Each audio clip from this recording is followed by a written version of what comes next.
baik, sebelum kita masuk pada firman Tuhan, kita harus sepakat dulu bersama-sama. Ada yang bisa mewakili tingkat 4? Angkat tangan satu orang. Ada? Semester 7, 8? Yang mana yang semester 7? Coba semester 7 angkat tangan. Ya. Pertanyaannya sederhana saja. Ya, menurut adik-adik ini Alkitab ini buku apa? Ya, boleh mewakili 2 orang dari tingkat 4. Nanti mbok bibliologinya belum selesai gitu, belum lulus. Nanti masih ada tambahan lagi kebenaran di kitab yang lain ya. Menurut adik-adik semua bagaimana? Alkitab ini menurut adik-adik buku apa?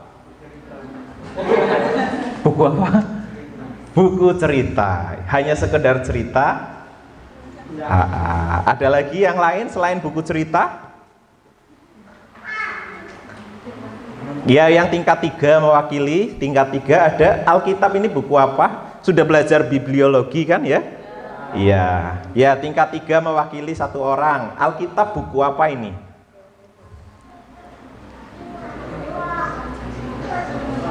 Iya.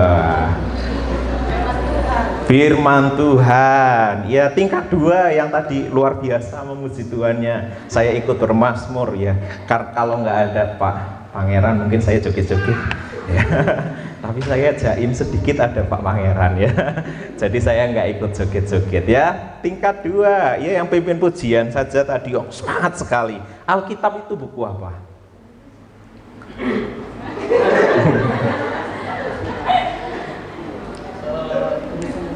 Alkitab ini adalah ya buku memang buku yang diciptakan tapi berisi makna yang sangat luar biasa.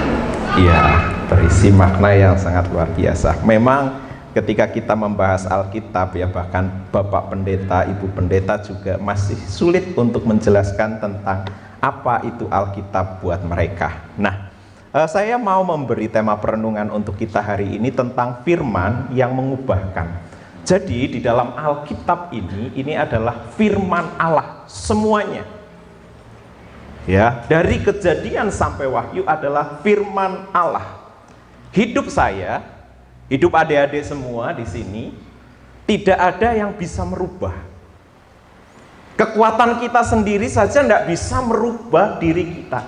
Selain kita bersepakat dengan apa yang firman katakan, dan seperti lagu tadi katakan gandul Gusti.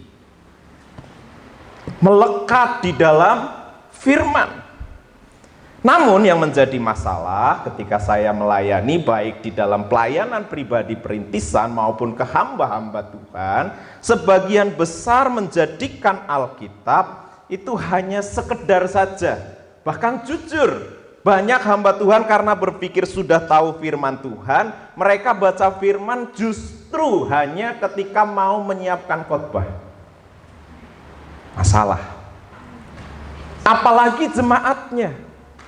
Ketika masuk dalam kelas pemuridan, ketika dikasih tugas membuat renungan setiap hari, membaca firman Tuhan setiap hari, ada hamba Tuhan yang komplain. Om, tugas kami sudah banyak, kunjungan jemaat, doain jemaat. Terus apa hubungannya dengan baca firman? Firman adalah kebutuhan kita. Ya, firman kebutuhan yang paling mendasar dalam hidup orang percaya. Kita tidak akan pernah bisa diubahkan kalau kita tidak hidup dengan firman. Maka kitab Roma menjelaskan iman kita timbul dari pendengaran akan firman. Nggak ada orang yang imannya akan bertumbuh kalau nggak dengar firman. Tapi kita akan melihat ada 4 kualifikasi di dalam Matius pasal 13 ayat 17 sampai 23. Saya menyebutnya 4 kelompok orang Kristen atau 4 kelompok orang percaya. Ya, bisa dibuka Alkitabnya Matius 13 ayat 17 sampai 23.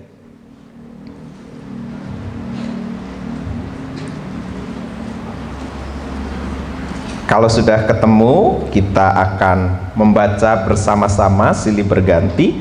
Saya membaca ayat 19, Adik-adik semua boleh membaca ayat 20 dan seterusnya. Ya. Matius 13 ayat 19 sampai 23. Ayat 19, kepada setiap orang yang mendengar firman tentang kerajaan surga tetapi tidak mengertinya, datanglah si jahat dan merampas yang ditaburkan dalam hati orang itu. Itulah benih yang ditabur di pinggir jalan. Ayat 20 bersama-sama.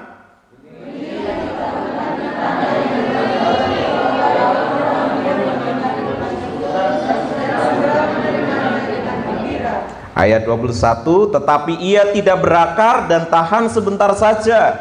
Apabila datang penindasan atau penganiayaan karena firman itu, orang itu pun segera murtad. Ayat 22.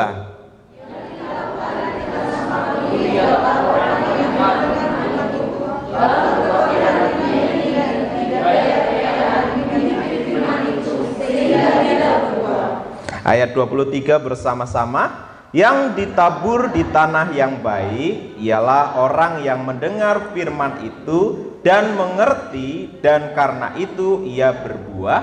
Ada yang 100 kali lipat, ada yang 60 kali lipat, ada yang 30 kali lipat. Amin.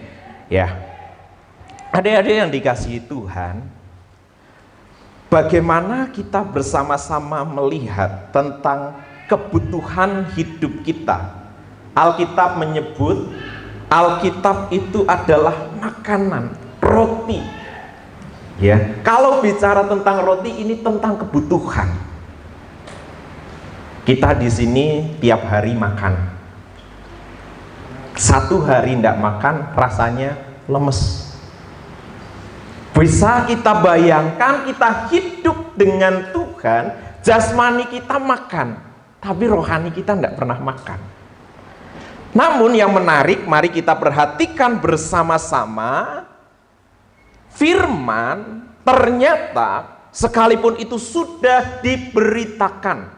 Kita semua di tempat ini mendengar suara yang sama. Saya sedang memberitakan firman. Ya, bacaan kita semua sama. Matius pasal 3 ayat 17 sampai 23. Sama. Oke, kita sama. Tetapi kenapa ada banyak orang sekalipun mendengar firman yang sama, pengajar yang sama, ada yang diberkati dan ada yang tidak. Maka saya menyebutnya ada kelompok orang percaya dengan kelompok nomor 1, yaitu ada di ayat yang ke-19.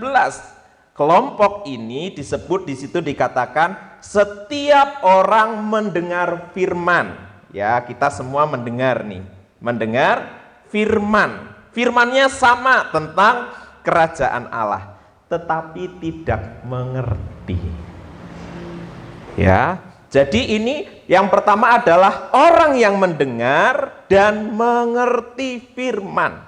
Jadi kalau kita mau diubahkan di dalam firman, kita harus mendengar dan mengerti.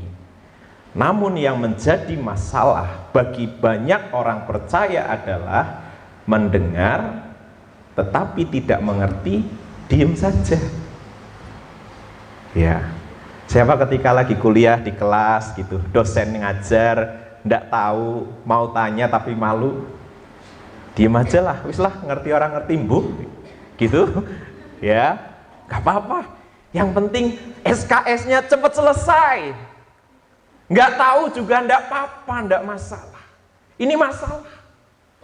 Begitu juga di gereja-gereja. Kenapa banyak orang percaya hidup sudah sekian lama menjadi orang Kristen tidak mengalami perubahan yang terlalu banyak dalam hidup mereka. Bahkan banyak orang percaya yang dalam tanda kutip idiot.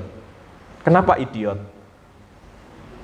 Karena sekian lama jadi Kristen, tapi nggak bertumbuh. Ibarat seorang anak, ya, badannya besar, tapi omongannya, perilakunya, perbuatannya seperti anak kecil. Gak ada perubahan. Kenapa? Karena mereka mendengar firman tapi tidak mengerti, sekalipun tidak mengerti, tidak mau bertanya. Dan kita sebagai hamba Tuhan harus mengerti sampai ke titik ini. Maka betapa pentingnya kita bergumul dalam hidup kita dengan firman, itu satu kebutuhan, bukan hanya sebuah tugas. Maka ketika kita mau menyiapkan firman itu harus buat saya dulu. Jangan pernah menuntut jemaat untuk berubah. Jangan menuntut orang lain untuk berubah. Yang harus berubah adalah saya. Maka jangan pernah ketika mendengar firman terus kita berkata, firman ini cocok buat teman saya. Firman ini cocok buat si A, si B, si C, bukan buat saya. Padahal setiap kita dengar firman, firman itu bukan buat orang lain, firman itu buat saya. Jadi kita melihat bersama-sama, inilah yang menjadi masalah. Kenapa firman tidak merubah banyak orang? Karena yang pertama adalah respon dari pendengar itu. Orang itu mendengar, tapi tidak mengerti. Yang menjadi harapan dari seorang penabur adalah orang itu mendengar firman dan mengerti. Jadi bertobatlah ketika di kelas, ketika tidak tahu, bertanyalah. Ketika Anda bertanya bukan berarti Anda bodoh. Ya karena memang sebenarnya masih bodoh. Bodoh itu konotasinya negatif sekali, padahal bodoh itu sebenarnya belum tahu. Ya, maka akan lebih bodoh lagi ketika belum tahu ndak tanya. Maka akan lebih baik kelihatan bodoh di kelas ketika banyak tanya. Ya, aku nggak tahu Pak dosen, Bu dosen, ini maksudnya apa? Ya, bertanyalah. Nah, maka ini penting untuk kita bersama-sama. Ini yang menjadi masalah. Maka para murid Yesus juga seringkali mengalami hal yang sama. Mereka tidak tahu tetapi tidak bertanya. Ketika Yesus memberitahukan makna-makna tujuan kedatangannya ke dunia, mereka tidak pernah bertanya maksudnya apa Tuhan.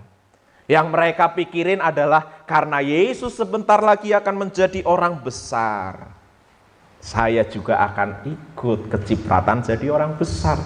Maka yang mereka ributin ketika Yesus ngajar, mereka tidak tahu, mereka hanya ribut siapa yang terbesar di antara kita ketika Yesus nanti memimpin. Sampai akhirnya ketika Yesus ditangkap, mereka semua lari, mereka semua gagal. Puji Tuhan, para murid punya Tuhan yang baik, yang mau kembali datang, memulihkan lagi mereka, mengulurkan tangan kembali kepada mereka. Coba kalau Tuhannya itu kayak saya mutungan, ya gagal ya wis, biarin aja. Itu luar biasanya Tuhan. Maka ketika kita tidak tahu akan firman, mari bertanya. Karena firman adalah kebutuhan hidup kita, bukan sampingan. Karena saya sekolah teologi, ya sudahlah, saya baca Alkitab. Karena saya sekolah teologi, ya sudah saya baca buku-buku tentang firman. Bukan. Tetapi karena saya butuh firman, maka saya mau belajar tentang firman. Saya harus mengerti firman. Karena orang yang mengerti firman saja nanti masih ada di kelompok yang kedua. Ayat 20 dan 21. Ya, dari ayat 19, firman yang mengubahkan adalah untuk orang yang mendengar dan mengerti. Yang kedua ada di ayat 20 dan 21. Di sana dikatakan benih yang ditabur di tanah yang berbatu-batu ialah orang yang mendengar firman itu. Ya, sama-sama mendengar dan segera menerimanya dengan gembira. Siapa di antara kita pernah mendengar firman, terus begitu firman itu menjamah kita, kita berkata, firmannya aku banget. Pas sekali. Kemarin saya lagi ada pergumulan ini, Bapak Pendeta itu khotbah ini. Oh, firman-Nya itu saya banget. Hatinya gembira, dia bersukacita, pulang ke rumah penuh dengan sorak-sorai. Wah, Tuhan mendengar setiap seruan saya, Tuhan tahu pergumulan saya. Tadi firman itu pas sekali buat hidup saya. Tapi kita perlu perhatikan bersama-sama di ayat yang ke-21. Tetapi ia tidak berakar dan tahan sebentar saja. Apabila datang penindasan atau penganiayaan karena firman itu, orang itu pun segera murtad. Ya, berbicara tentang penindasan dan penganiayaan itu ada banyak maknanya. Ya, baik itu secara fisik maupun secara psikis. Ya, maka ketika kita mendengar firman, Tuhan menolong setiap orang yang berharap dan percaya kepadanya. Dia pasti akan menyatakan kuasanya dan menolong dia. Dia yes, amin. Tapi begitu kita pulang, firman itu kita simpan, terus disimpan. Begitu firman itu disimpan, diizinkan, masalah itu datang. Persoalan itu datang, muncul lagi. Sekarang respon kita setelah kita tahu firman, apa yang akan kita lakukan? Apakah kita akan sepakat dan setuju dengan firman itu atau tidak? Atau kita mengambil jalan kita sendiri? Nunggu Tuhan kelamaan. Saya punya kekuatan saya punya kemampuan, saya punya kecerdasan, saya punya hikmat. Ngandelin Tuhan lama. Ia segera undur. Dia tidak lagi pegang firman yang tadi dia dengar, yang dia dapat. Tidak. Gampang. Sehingga akhirnya apa? Kembali kepada settingan awal. Hidup dengan pikiran sendiri. Dengan kekuatan sendiri. Maka untuk kita melihat ini bersama-sama bagaimana firman itu mengubahkan, kita harus mengizinkan firman itu akhirnya berakar. Ternyata untuk firman itu berakar, Tuhan izinkan masalah. Jadi masalah yang datang dalam hidup kita ternyata adalah alat untuk membuat iman kita berakar di dalam Tuhan. Amin. Katakan sama samping kanan kiri, kalau ada masalah itu baik. Ya. Orang yang bisa melewati dengan mempercayai Tuhan, ia akan melihat tangan Tuhan. Dia akan memiliki pengalaman pribadi dengan Tuhan. Itu yang akan memampukan dia untuk langkah-langkah selanjutnya. Kalau kemarin Tuhan tolong, hari ini Tuhan tolong, besok juga Tuhan tolong. Hanya orang-orang yang pernah mengalaminya yang mengatakan amin. Ya, berat bagi orang yang belum pernah mengalami. Tetapi buat orang yang pernah mengalami apa bukti firman, dia akan sepakat. Karena dia tahu memang dalam prosesnya Tuhan pasti tolong. Jadi benih itu berakar saat ada masalah. Maka firman yang mengubahkan hidup orang percaya itu berlaku untuk orang yang mendengar dan melakukan, atau istilahnya berakar. Firman yang mengubahkan adalah berlaku bagi orang yang mendengarkan firman, ia mengerti, ia berakar dan terus bertumbuh. Saya terlalu yakin dan percaya, orang yang bersungguh hati melakukan firman, hidupnya pasti diberkati. Yesus berkata di dalam Matius 6 ayat 33, cari dulu kerajaan Allah dan kebenarannya, semua akan ditambahkan. Ya, berkat Tuhan bukan hanya masalah perkara materi, tetapi ada banyak. Tetapi kita melihat sebuah proses yang menarik dari perumpamaan penabur ini. Kita melihat dan menjumpai bagaimana orang seperti benih yang subur, ya. Di tempat di mana ada semak duri, di situ dikatakan ia sudah mendengar. Ia memperhatikan. Ya, dia bukan hanya mendengar, memperhatikan, bukan hanya memperhatikan, tetapi dia sampai berakar dan bertumbuh. Luar biasa ya. Sampai tingkat bertumbuh. Kerohaniannya terus mengalami pertumbuhan. Pengetahuan akan firman-Nya semakin dalam. Ketika masalah datang, dia terus kuat di dalam Tuhan. Namun yang menjadi masalah di sini adalah kekhawatiran dan kekayaan. Dulu, waktu mula-mula baru ikut Tuhan, pelayanan perintisan, jemaatnya belum banyak, masih 1, 2, lutut dipakai, berdoa, berpuasa, nangis-nangis, Tuhan, betapa malang nasibku melayani. Wah, bergumul di dalam sebuah pelayanan. Tetapi dia setia, setiap hari bergumul dengan firman. Dalam prosesnya jemaat bertambah, persembahan bertambah, perpuluhan tambah banyak, gereja terbangun, rumah ada, mobil ada. Wah, luar biasa. Kenyamanan, kekayaan menghimpit orang tersebut. Zona nyaman. Yang dulu waktu masih merintis, lutut terus dipakai sampai kapalan, celana bolong-bolong. Tanda orang itu suka berlutut. Kaki sebelah sini ada bekasnya karena selalu duduk bersila. Ya. Tetapi begitu ia diberkati, berkat membuat ia lupa prioritas utama dalam hidupnya.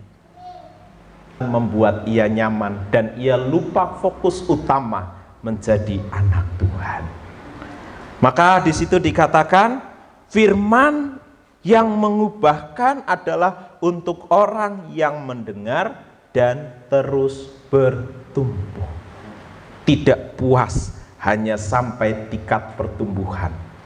Maka saya menjumpai, ya, karena ketika saya mengajar berjumpa dengan banyak orang, dan di sana saya bukan hanya mengajar, tapi saya memberi tugas spiritual life, kehidupan mereka, ya, sampai saya melihat jam setiap hari, karena di situ mereka harus mengisi hari Senin, ya, saya tidur jam berapa, bangun jam berapa, terus waktu yang saya gunakan untuk hari Senin, ya, doa pagi apa enggak. Kalau doa pagi ditulis doa pagi jam segini. Merenungkan firman jam berapa, firman yang didapat apa.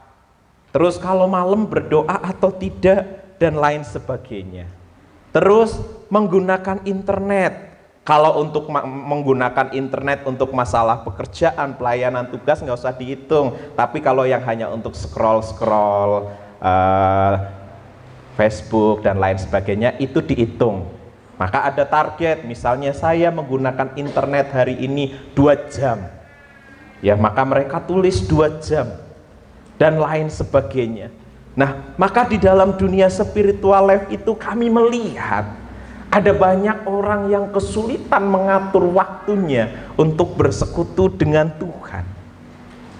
Secara rohani mereka kelihatan, mereka pengajar yang hebat, jemaatnya banyak, gerejanya besar.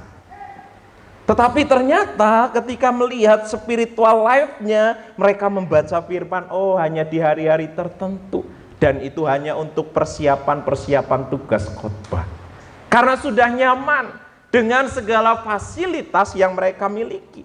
Maka di sini dikatakan mendengar dan terus bertumbuh di dalam Tuhan itu penting. Karena yang Tuhan rindukan, firman itu mengubah hidup kita sampai di titik posisi yang keempat, di ayat yang ke-23. Kita baca bersama-sama ayat 23. Yang ditaburkan di tanah yang baik ialah orang yang mendengar firman itu dan mengerti, dan karena itu ia berbuah. Ada yang 100 kali lipat, ada yang 60 kali lipat, ada yang 30 kali lipat. Ya, ini yang menjadi kerinduan Tuhan dalam hidup kita. Hidup kita sampai menghasilkan buah. Ada dua sasaran kehidupan buah sebagai orang percaya. Orang yang hidupnya dengan firman, pasti ia akan melahirkan buah roh. Galatia 5 ayat 22 dan 23. Orang yang bergumul dengan firman, mendengar firman, mengerti firman, melakukan firman, pasti secara otomatis dia akan melahirkan buah-buah roh. Tetapi Tuhan tidak mau kita hanya berhenti menjadi orang baik di gereja. Karena sasaran utama orang percaya bukan tentang buah roh. Buah roh seharusnya ada dalam hidup kita. Tetapi yang Tuhan rindu adalah buah jiwa-jiwa.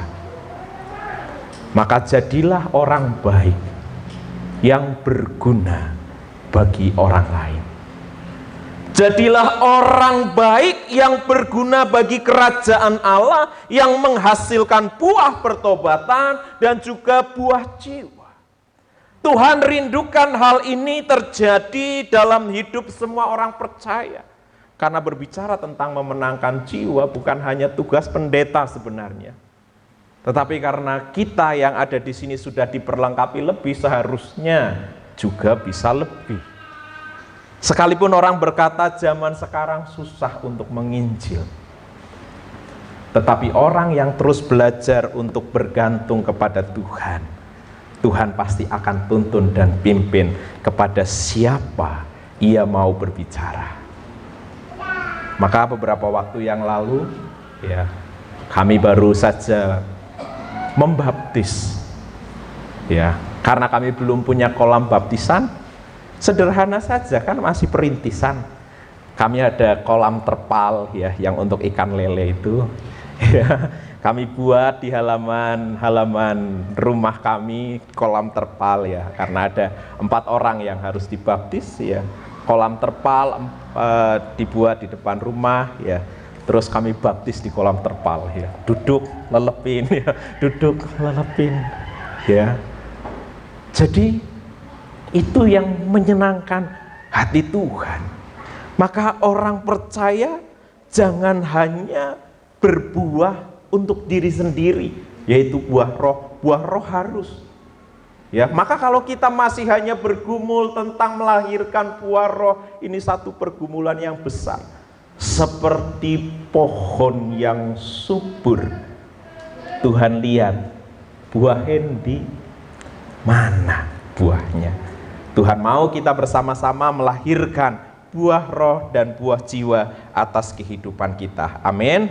Maka firman yang mengubah terjadi kepada orang yang percaya, orang yang mendengarkan firman, mengerti, berakar, bahkan bertumbuh, dan akhirnya menghasilkan buah.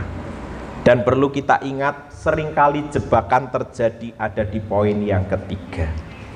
Saat engkau bertumbuh, engkau pasti diberkati Tuhan.